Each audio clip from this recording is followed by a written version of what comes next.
Alright, welcome back guys. Today I'm going to be doing COMM 223 Chapter 9 Price Mix. So looking at the legend, so anything already highlighted in yellow like here is our section title. Anything in blue is our heading. Anything in green will be our subheading. So let's look at the main points that I'm going to be talking about today. So one, identify the three major pricing strategies and discuss the importance of understanding customer value perceptions, company costs, and competitor strategies when setting prices. Two, identify and define the other important external and internal factors affecting a firm's pricing decisions. Three, describe the major strategies for pricing new products. Four, explain how companies find a set of prices that maximizes the profits from the total product mix. So maximizes profits. Five, discuss how companies adjust their prices to take account different types of customers and situations. So adjust different customers and situations.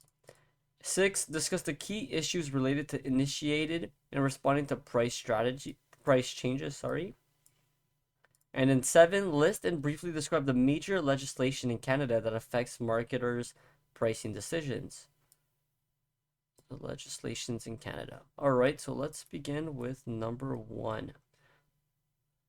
The major pricing strategies. So price. Price is the amount of money charged for a product or service. Price determinants. So it's setting the right price involves considering customer perception of value, which we call the ceiling. That in yellow, ceiling. And then the product cost, which is the floor.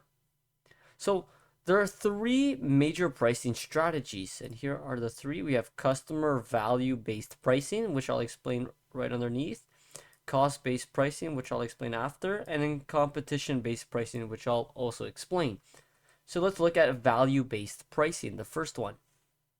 So this is customer value-based pricing is setting price based on buyer's perception. So price is on the buyer's perception of the value rather than the seller's costs. So we're basing it not on how much it costs us to make it, but how much we think the buyers will buy it for. So good value pricing, it's offering just the right combination of quality and good service at a fair price. Value added pricing is attaching a value added features and services to differentiate a company's offers and charging higher prices. So value added pricing would go with a product that you charge higher prices with. Measuring customer value. So companies find it challenging to measure the value attached to a product because perceived value are subjective and vary among consumers. Companies conduct experiments to test perceived values. So the importance of perceived value. Well, if the price exceeds perceived value, this will mean that sales will suffer. If the price is too low, revenue is less than it could be. So here are the two types of value-based pricing.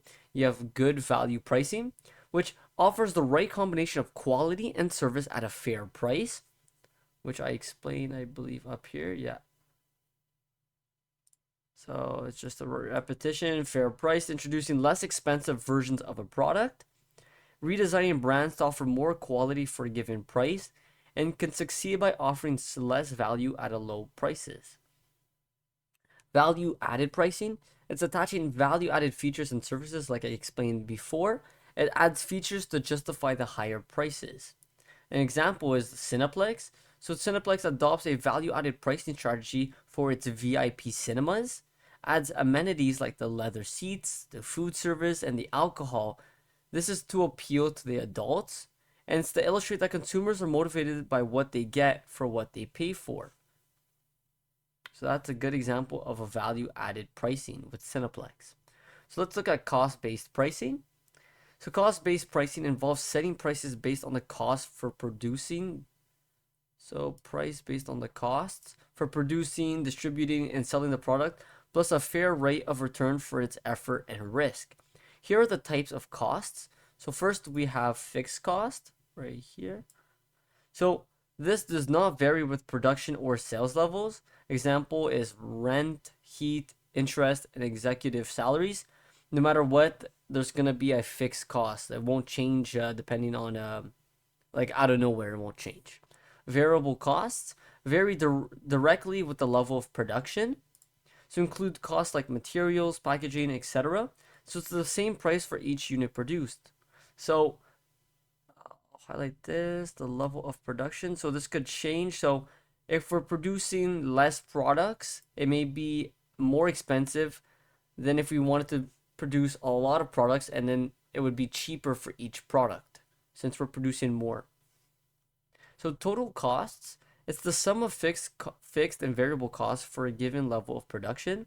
So we're just combining fixed cost from up here and variable costs from right here. That's our total costs. So competitive cost considerations. So a company must monitor costs to avoid competitive disadvantages. If a company costs are higher than competitors, they may need to charge higher prices or make less profits.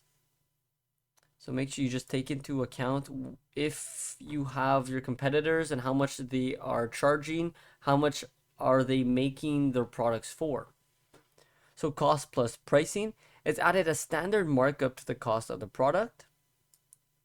So I believe a cost plus pricing could be with the medical industry where everything that they produce, they have a markup of over 100% or 1,000% depending on the drug that they produce. So that would be an example of cost plus pricing. Break even pricing, it's setting price to break even on the cost of making and marketing a product or setting price to make a target return. So the break-even chart, so the relationship between total cost, total revenue, and sales volume at different levels of production. It determines the level of sales needed to cover both fixed and variable costs. So let me highlight that. So in figure 10.3, which is right here, if the company's total cost is 10 million, which you could see right here, 10 million, its total revenue will be 12 million right here, resulting in 2 million in profit. So you can see here the 10 million and then its total revenue here. So you can see here target return is 2 million. And in this right here in the middle where you can see that they're intersecting, that's their break even. So they don't get any revenue or any profits, but they don't lose any money as well. So competition-based pricing. This involves setting prices based on competitors' strategies, costs, prices, and market offerings. Consumers evaluate on products value based on prices charged by competitors for similar products. So let's say if we were to buy, let's say a t-shirt, we may look at the competition, see is this t-shirt worth more than the other because they are charging higher prices for it. So regardless of the price set, marketers must ensure to provide customers with superior value for that price. So let's say if we're going to be charging a higher price for a t-shirt, we better make sure that that t-shirt has a good quality material on it that makes it worth buying for that price. So assessing competitors' pricing strategies, compare the company's market offering with competitors in terms of customer value. If the company provides greater value, it can charge a higher price. If the company provides a lower perceived value to the customer, it may need to charge less or change their perception of it. So number 2, other internal and external considerations affecting pricing decisions. The company must consider several additional internal and external factors. Internal factors include the company's overall marketing strategy, objectives, and marketing mix. The external factors include the nature of the market, the demand, and other environmental factors. You could see from, I believe it's chapter 3 where we talk about environmental factors and the nature of the market, I believe as well. So overall marketing strategy, objectives, and mix. So price is only one element of the broader marketing strategy. Decisions on overall marketing strategy, target market, and positioning influence pricing strategy. So I'll highlight this because this is really important. Pricing strategy is largely determined by decisions on brand positioning. So company objectives, well, our company objectives in marketing is to attract new customers, retain existing customers, preventing competition, stabilizing the market, maintaining reseller loyalty, avoiding government intervention, creating excitement for a brand. So make sure you just know all of this. So integration with marketing mix. Pricing must be coordinated with product design. So I'll put this in green, orange, sorry. Pricing must coordinate with product design, distribution, promotion for a consistent and effective integrated marketing program. Decisions and other marketing mix variables may affect pricing decisions. So I'll highlight that. So in some cases, let's say with our marketing, if we want to change, let's say more promotions, this may affect our pricing decisions for the product since we might have to price it less if we're going with a promotion type marketing mix. So price as a product positioning factor. So companies position products on a price and tailor other marketing decisions accordingly.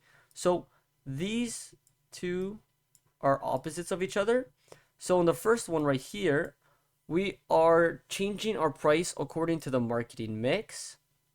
So we do the marketing mix and then at the end we figure out the price that fits best for that marketing mix.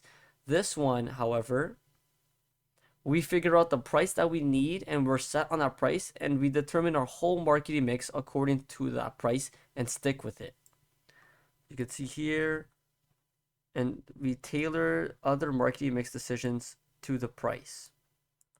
So target costing, pricing that starts with an ideal selling price and then targets costs that will ensure the price is met. Organizational considerations. For small companies, prices are set by top management. For large companies, prices are set by divisional or product line managers. Industrial markets, salespeople may negotiate prices with certain ranges. Top management sets pricing objectives and policies, approving proposed prices. Specialized pricing departments, and in industries such as airlines, aerospace, steel, they have pricing departments because their prices constantly change. So in airlines, 1 month you could have $400 for a ticket. The next month you may have it for only $200 or $500, depending on the seasons. So influencers on pricing. Pricing decisions include sales manager, production managers, finance managers, and accountant. So all of this is just important to know if we're talking in an organizational context. So just the big scheme of it. So market and demand. Good pricing starts with an understanding of how customers' perception of value influence the pricing they are willing to pay. Consumers evaluate the price against the benefits of owning the product and service. So let's look at what pure competition is. So many buyers and sellers trading in a uniform commodity. Marketing elements may play minimal role. So let's take a look. An example of this is an agricultural market. So in the agricultural, they're producing all the same products. So they're all producing corn, let's say, and marketing elements such as promotions and all this plays a minimal role since the product is so similar in an agricultural market. And that's why an agricultural market is a pure competition.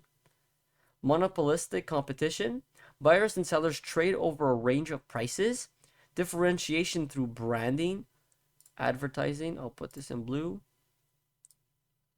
Through branding, advertising, and personal selling. An example of this is the fast food industry. And you can see that McDonald's versus Burger King, they have branding competition, they have advertising competition, and they have some sorts of personal selling, but not really in the fast food industry. Personal selling would be more with the automobile industry, where you have personal sellers trying to sell their cars to you. And there's a reason why we automobiles use personal selling, since personal selling costs a lot of money. But with cars, since the revenue is so much more, it is worth using personal selling. So oligopolistic competition. So few sellers highly sensitive to each other. Let me highlight that. To each other's pricing strategies. So intense competition and responsiveness to competitors. So an example is the automobile industry. And we can use, I'll highlight this in pink. So responsive to competitors. So we could see now in 2023, there has been a lot more automobile companies making electric cars because they see that more and more competitors are doing that. So in order to compete with them, they must now develop electric cars to compete with Tesla, compete with Ford's electric truck. And so you can see that automobile industry is very competitive, but has very few sellers. So pure monopoly, its market consists of a single seller. So government monopolies, private regulated monopoly, or private entity. An example of this is a local utility company. So in Canada, sometimes if you're in Quebec, the government owns the electricity. So this would be an example of a local utility company and a pure monopoly.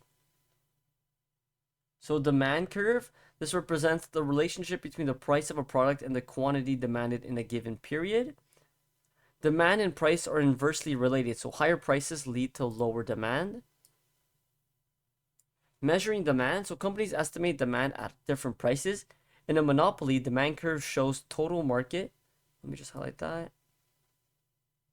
In a monopoly, demand curves show total market demand at various prices. In a competitive market, demand at different prices depend on competitors' pricing strategies. So price elasticity. This is how responsive demand is to a change in price. So inelastic, and this is something you've probably seen in micro marketing, I believe, or macro, one of the above. So inelastic demand is demand hardly changes with a small price change. So an example of an inelastic demand is gasoline. Since no matter how high you could get, everyone needs gasoline to function, to get to their jobs. So that's why the demand does not change as much. Elastic demand, whereas when demand changes significantly with a price change. So example is airline tickets.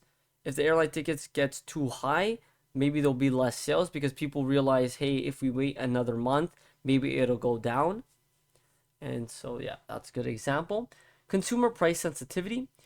Access to pricing information on the internet has increased consumer price sensitivity. An example of this is electronics and automobiles are viewed as commodities by consumers, affecting pricing strategies. So other external factors such as reseller reactions, government influence, social concerns impact pricing decisions. Prices should encourage resellers' support and effectiveness in selling the product. Government policies and regulations are crucial external influences on pricing decisions. Societal considerations may need to temper short-term sales, market share, and profit goals. So let me just highlight that. And this is just if you ever get a question about the societal impact on pricing decisions, and you can just say it's short-term sales, market share, and profit goals. So let's look at 3, the new product pricing. So pricing strategies change as the product passes through its life cycle. So companies can choose 2 broad strategies, market skimming pricing and market penetration pricing.